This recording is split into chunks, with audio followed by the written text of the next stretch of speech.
Tabriklayman, homiladorsan qizim. Yig'layapsanmi? Tabriklayman, homiladorsan Leyla.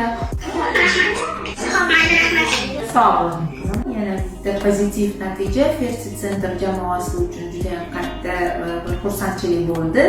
Bu bemorimizda, bu juftligimizda sababi aniqlanmagan bepushtlik deb kelishgan.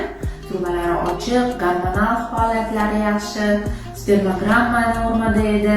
Faqat birinchi ko'rganimizda bachadonni ichida juda ham katta polip ko'rdik. Bemorimizni ekoprogrammasiga oldik, chiroyli embrionlar hosil bo'ldi. Transvaginal funksiyadan keyin gastroskopiya amaliyotini amalga oshirdik. Bachadon ichidan polip olindi, bezli polip chiqdi gistologiyada. Bachadonni ichini endometriyasini scratching qilib chiqdik hamda endometriyni tayyorlab, ikkita embrionni ko'chirib o'tkazdik. Shu bugun shunaqa chiroyli natija olindi. Juftlik